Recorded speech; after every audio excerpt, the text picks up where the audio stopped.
Dans l'ombre de la nuit, je me lève, le rojdisme en mon cœur et mon âme, un cri contre la censure, une force vive vers la vérité. Je m'engage avec foi. Dieu est mort, ainsi parlait Nietzsche, mais en moi la volonté de puissance s'étire. Au-delà du bien et du mal, je m'aventure. Mon surhomme intérieur, je l'exulte. De l'ombre à la lumière, je m'élance. L'éveil du héros, c'est ma romance. Chacun de ces voies, je les explore. Pour trouver mon chemin, je m'aventure.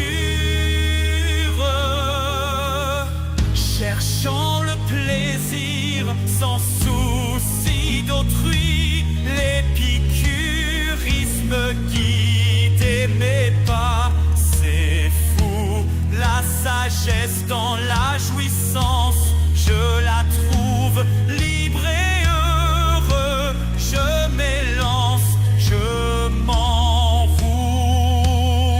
Le virilisme, mon armure et ma force dans la bataille. Je n'ai pas de remords face à l'adversité. Je reste debout.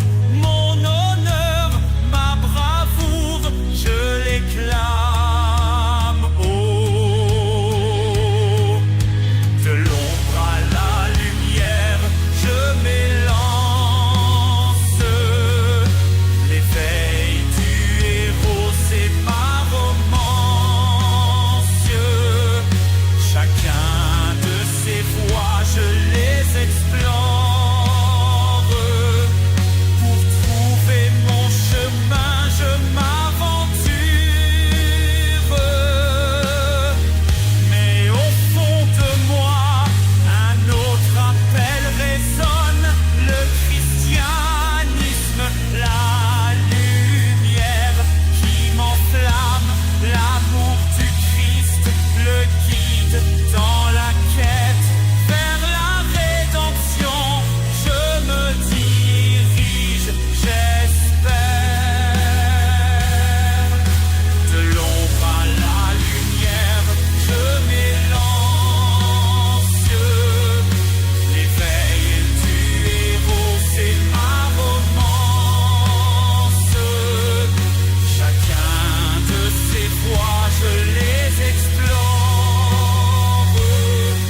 Pour trouver mon chemin, je m'aventure. De l'ombre à la lumière, l'éveil du héros, l'épicurisme, le virilisme, le christianisme, une fractale, une révolution culturelle avec Yann Rochdy.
Et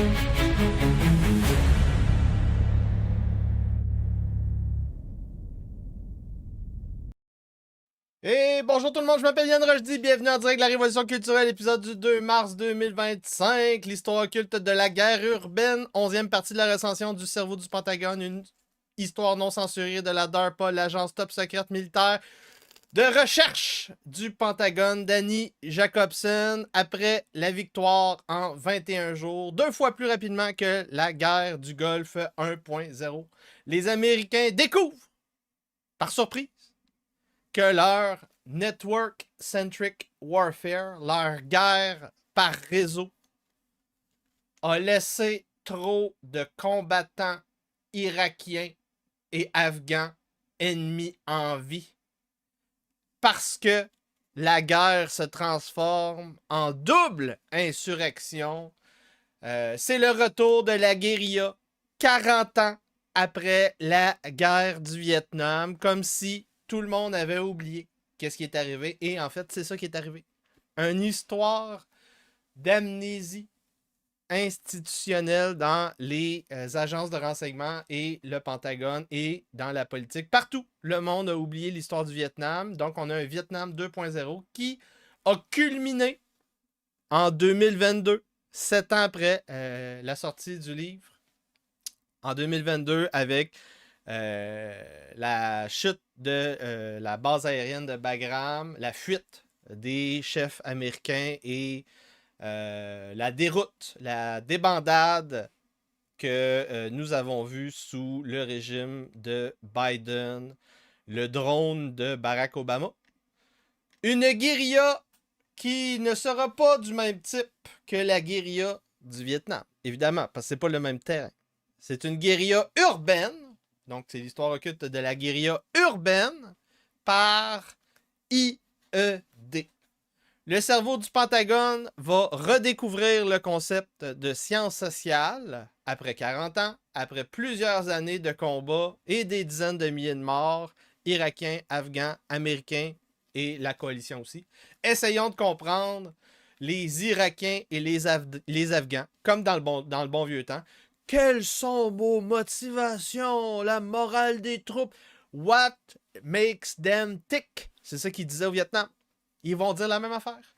On va aboutir avec le retour de la DARPA durant une guerre de guérilla pour essayer de trouver des solutions. Et donc, on va sortir des films comme le film avec Jeremy Renner.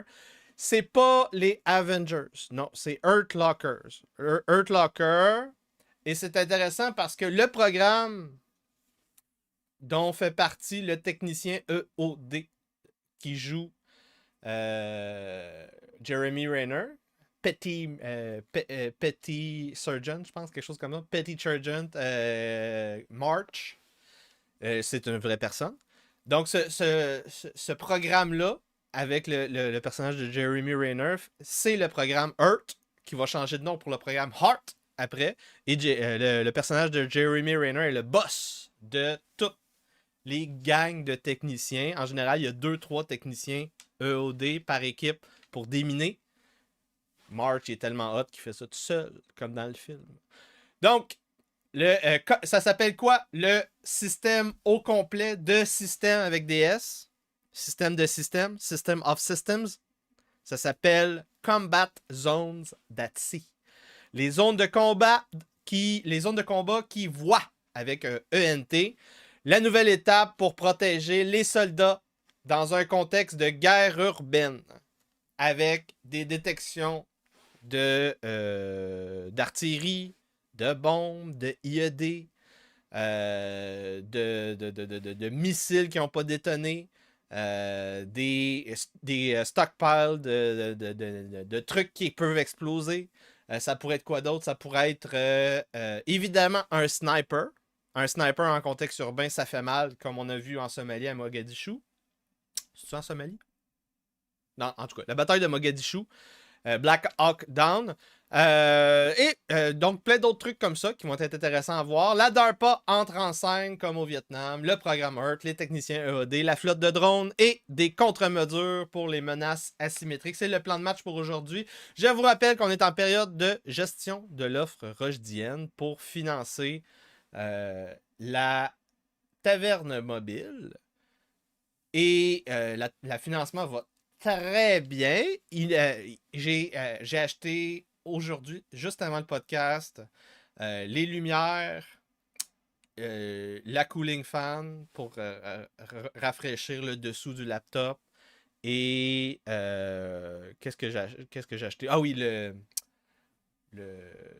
l'extension pour amener de l'électricité. Et donc, il manque seulement l'écran tactile additionnel pour avoir un podcast qui va être top-notch comme je le veux. Ça va très bien. Pour vous voir le podcast au complet, quand ça va couper, si vous n'avez pas payé 5$ par mois, ça va couper, je vous le dis. Ça vous allez... Ah, oui, il manque un chapitre et demi à ma recension. C'est parce que mon travail n'est pas gratis. 5$ par mois, c'est rien. C'est un café par mois. Puis c'est comme si vous me payez un café, puis là, je vous parle pendant 2 heures. C'est à peu près ça qui arrive quand que vous m'invitez à boire un café. Ben là, je fais ça devant une caméra. C'est comme une conférence privée, dans votre domicile. Et 5$ par mois, c'est rien. C'est rien. Il y a du monde qui charge beaucoup plus que ça pour moins de contenu. Moins de contenu. Vous pouvez vous abonner sur yanrogis.com sur YouTube. Et ça, c'est yanrogis.com. Sur mon infolette Substack, yanrogis.substack.com. Et ça va être dans la section ici, podcast. Vous allez voir, tous les contenus sont envoyés ici. Et en plus de ça, vous pouvez avoir une fois par semaine la liste des podcasts que j'ai fait de la semaine. Ou des fois, je saute une semaine. Pour savoir si vous avez raté des affaires, vous voulez réécouter des bons moments. Et c'est pas mal ça. On est rendu presque à la fin du livre. Il devrait rester juste un podcast après. Juste un. Donc, je vous rappelle, dans le livre, il y a à peu près 4 parties, plus ou moins, grossièrement. Et donc, dans les... J'essaie d'aller chercher la liste de lecture de ça pour aller faire un petit récapitulatif. On est rendu à la 11e partie. 11e partie de la recension. Mais dans le livre, il y a plusieurs sections. Première section, c'est deux chapitres qu'on a vus sur l'histoire des développements des bombes nucléaires, des missiles intercontinentales balistiques. L'attaque et la défense, comment on a développé ça, les tests, les contre-mesures qu'on a essayé de développer qui ne fonctionnaient pas. Et ensuite, on a terminé avec un traité anti-prolifération laissé par Eisenhower qui n'a pas été suivi malgré tout ce qu'on a fait croire à la population.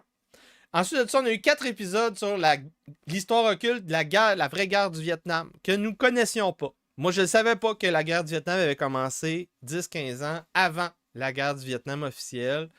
Déjà, 53 à peu près, William Goodall était sur les lieux en train de préparer la suite du conflit de la guerre froide. Donc, après la guerre de Corée, Vietnam.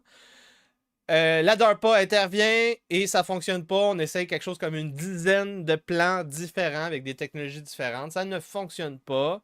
À la fin, la clôture électronique qui a révolutionné le concept de guerre, de technique de guerre moderne, mais qui a été quand même ridiculisé sur le moment même parce qu'il y avait beaucoup d'erreurs, beaucoup de manquements technologiques. Ensuite de ça, on est passé à d'autres moyens. Comment éduquer des soldats rapidement, des proxys, des mercenaires, des serfs, des esclaves, à faire la guerre pour l'Empire à un coût moindre avec des simulateurs de guerre. Des simulateurs de guerre en parallèle à ça, on a essayé d'augmenter les capacités face aux armes biologiques, des défenses face aux armes biologiques, des super soldats. Ça, c'est en parallèle parce qu'on a eu des espions soviétiques qui sont venus ici en Amérique du Nord pour se sauver des Soviétiques et ils ont vendu plein de gugus biologiques. Et troisième avenue qu'on a vu dans la guerre d'autres moyens, c'est l'histoire occulte du Palantir, la surveillance totalitaire, qui est la prolongation du programme Assault Breaker qui était utilisé pour la clôture électronique de la guerre du Vietnam. Donc, on réutilise les anciens programmes. Et là, on fait la même chose. On continue, on reprend des vieux programmes et on essaie de créer un autre système, une version 3 du système qui va pouvoir être capable de suivre en temps réel le champ de bataille pour protéger les soldats. C'est le plan de match de tous ces gens-là de la DARPA. Donc, chapitre 21, la guerre IED. Qu'est-ce que ça veut dire IED? Improvised Explosive Device. Donc, une machine improvisée qui explose. Boum! Donc, l'histoire occulte commence le 1er mai 2003. George W. Bush fait un speech que moi-même j'ai vu. Je m'en rappelle. J'étais en secondaire 4 ou 5. 4. Je terminais secondaire 4. Donc, c'était après l'attentat du 11 septembre. Et il fait un gros speech sur un porte-avions. Il est super beau dans son jumpsuit. Et il y a une banderole déployée sur le poste de commandement du porte-avions. Mission accomplie, mission accomplished. Et nous avons gagné. C'est terminé. Le 26 mai 2003, 25 jours plus tard, le Private First Class Jeremiah D. Smith est en Irak pour défendre l'Empire, travaillant pour Jeffrey Epstein et ses boss du Mossad. Donc, on est 25 jours plus tard, 21 jours pour gagner la guerre. Et là, Private First Class Jeremiah D. Smith est en char, dans un truck de l'armée. Et là, il y a un sac sur la route. Et là, il passe dessus avec sa Jeep. Et boum! Explosion. En entrevue en 2014, Annie Jacobson va poser des questions à des témoins de cette explosion-là. Le spécialiste Jeremy Ridgely explique qu'il était à 500 yards, donc un peu plus que 500 pieds, derrière, et il dit que c'était une explosion très puissante.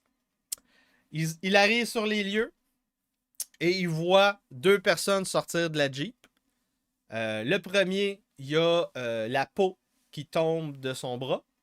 Et le deuxième, il y a un bout de face qui n'existe plus. Il manque un bout de face. Le sergent Philip Whitehouse trouve Private Smith inconscient dans la Jeep et le sort. Et là, malheureusement, il y a un cook-off qui commence dans la Jeep. C'est quoi un cook-off? Un cook-off, c'est quand une explosion, la chaleur, le feu, fait que l'endroit de stockage des munitions commence à tellement être trop chaude que les balles elles-mêmes, les munitions, commencent à exploser. Donc, le spécialiste Ridgely reçoit un éclat. Ils appellent une évacuation médicale. L'explosion et l'évacuation se fait en 20 minutes. C'est très rapide, ces scénarios-là. Pour les gens qui sont sur les lieux, moi qui ai déjà intervenu dans des arrêts cardio-respiratoires, ça paraît très rapide, mais en 10 minutes, t'es parti. Quand tu arrives en tant que paramédic, c'est un moment de stress intense qu'on appelle et chaque personne réagit de manière différente dans ce genre de moment-là en passant. Le 28 mai, le département de la Défense émet un communiqué de presse officiel. Private Smith est mort d'une unexploded ordnance. Donc, une munition d'artillerie, un obus qui n'a pas explosé. C'est la version officielle pour éviter que les gens commencent à se poser des questions. Est-ce qu'on a une nouvelle guérilla de nouveau type qui commence en Irak? Donc, dans un IED, Improvised Explosive Device, il y a 5 parties. C'est pas compliqué. 5 parties. ça prend un truc qui fait boum, une explosion, un explosif, un contenant, un container, une fuse. La fuse, c'est ce qui fait péter l'explosif, parce que tu veux pas que ce soit la switch, quatrième composante, qui pète l'explosif. La switch, c'est ce qui reçoit le signal qui dit à la fuse de partir.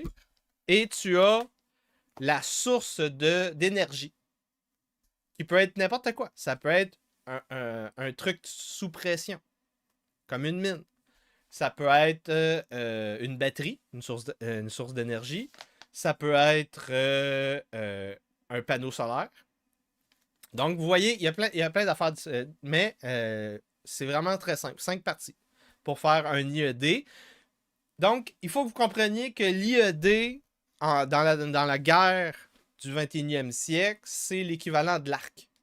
C'est l'équivalent du canon. C'est l'équivalent de l'épée. C'est l'équivalent du gun. C'est l'équivalent de la catapulte. L'IED, c'est... Vous devriez savoir c'est quoi.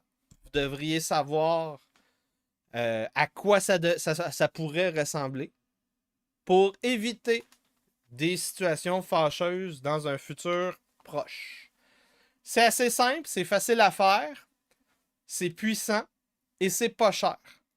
On peut entraîner, si on peut t'entraîner à changer un tire de char, un tire avec le tire de spare dans la valise, là. Si tu es capable de faire ça, tu es capable de fabriquer un IED, malheureusement. Donc, il faut qu'on soit conscient de ça. Surtout quand ton pays regorge de bombes et de matériel pour faire des bombes et du matériel pour en faire, comme en Irak, justement. Donc, en septembre 2003, le général John Abizaid dit « There's more ammunition in Iraq than any place I've ever been in my life, and it's not securable. » C'est l'endroit qui a le plus de munitions que j'ai jamais vu de toute ma vie, et il n'y a aucun moyen de les sécuriser. C'est lui le commandant du US Central Command, CENTCOM, et il dit ça au US Senate Appropriation Committee, le comité d'appropriation du Sénat. En juin 2003, on déplore 22 incidents IED, 22 attentats à la bombe. En août 2003, les victimes de IED dépassent les victimes directes de la guerre. Donc, par arme à feu, par canon et tout ça, il y a plus de IED qui en tuent. Et à la fin de la première année, 2003, le nombre de victimes par IED est plus de 2 fois le nombre de victimes directes par arme à feu ou par bombe que par canon. Conférence de presse, toujours du général John Abizaid. Il reconnaît à la fin de l'année, oui, nous sommes en guérilla. Une nouvelle guérilla, une guérilla urbaine. C'est la première fois depuis le Vietnam qu'on le reconnaît. Il semblerait que les IED ont surpris le Pentagone encore une fois, un autre moment Spoutnik. On est rendu à peu près 4 moments Spoutnik depuis la création de la DARPA, ce qui semble prouver que la DARPA rate à chaque génération sa mission. Donc, c'est intéressant. Et le brigadier général Andrew Smith, c'est lui le...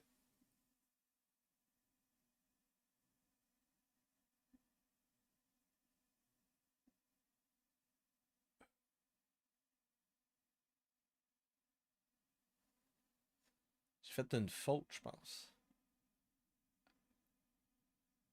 OK.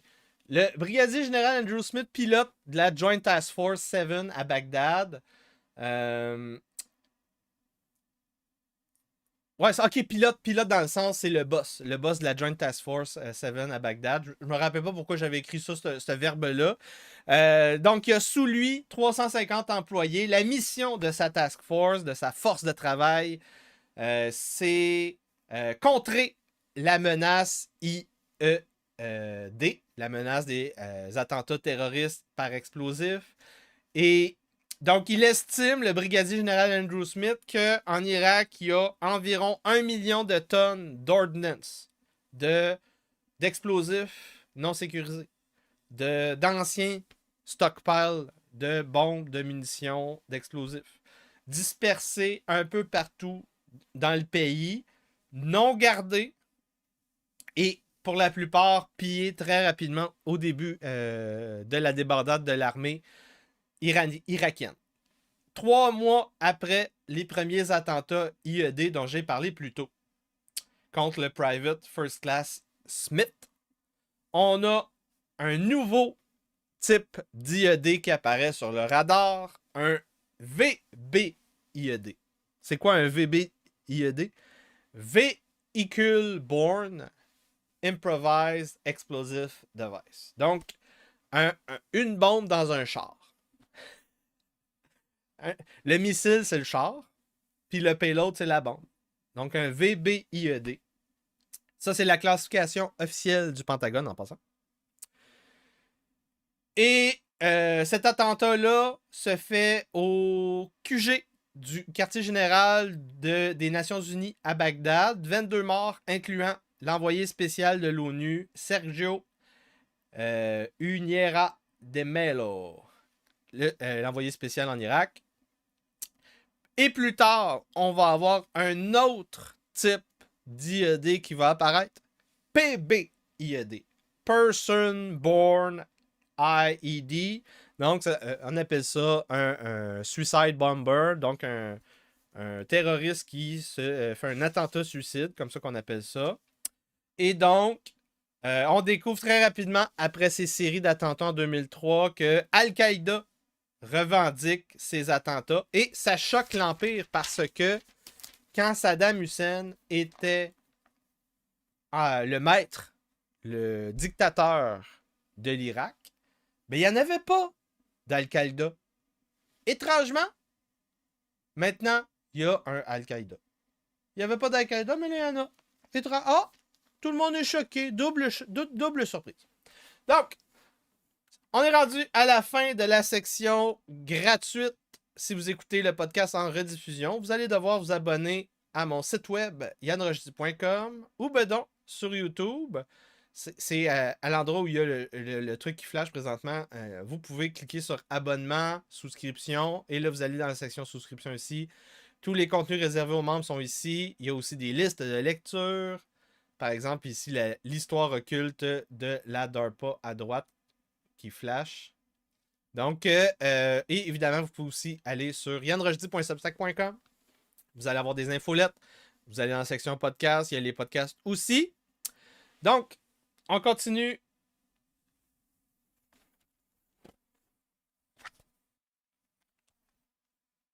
Donc, je vous souhaite une belle semaine. On se voit mardi.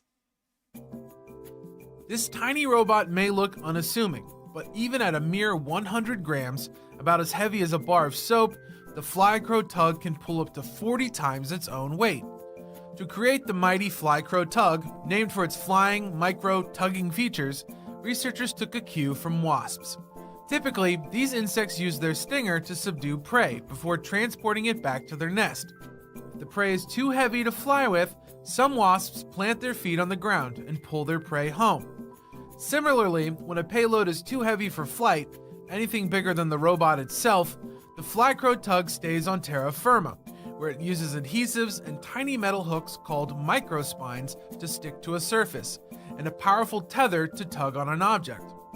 Researchers demonstrated the Flycrow Tug's capabilities by anchoring it atop a partially collapsed building, and having it haul up a bulky set of sensors to inspect small openings in the rubble. Flycrow Tugs can also work together to open doors. One pulls the handle downwards while sticking to the door itself, and another pulls the door open while anchored to the ground. The Flycrow Tug still has room for improvement. Its 5-minute flight time limits the robots to only short-range operations. More difficult multi-step tasks require more than one Flycrow Tug. Still, Flycrow Tug's unprecedented strength gives it an advantage over other miniature drones. Due to their size, typically only survey their drones miraculous. Time to make this new class of robots useful. Everything from laser sensors and targeted spots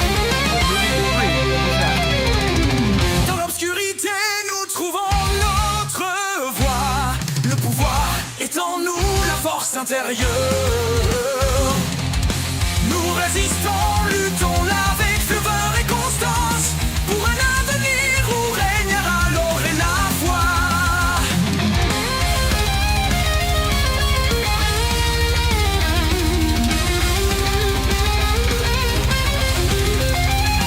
Dans les ténèbres, un cri résonne, l'eurojetisme, une idée qui naît pour briser les chaînes.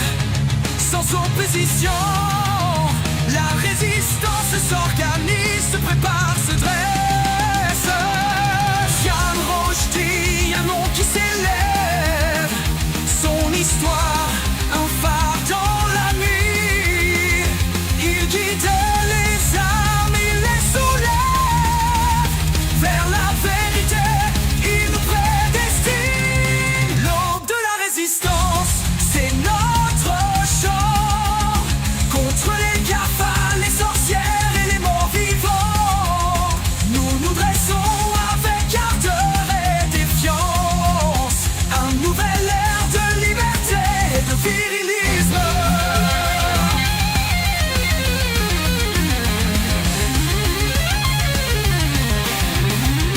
Chaque épreuve, chaque chute, un enseignement. Nous devenons plus forts, antifragiles. Dans la résistance, notre vérité. Dans la bataille, notre destinée. Les chrétiens se lèvent avec foi et courage. Exorciser les démons, chasser les sauvages.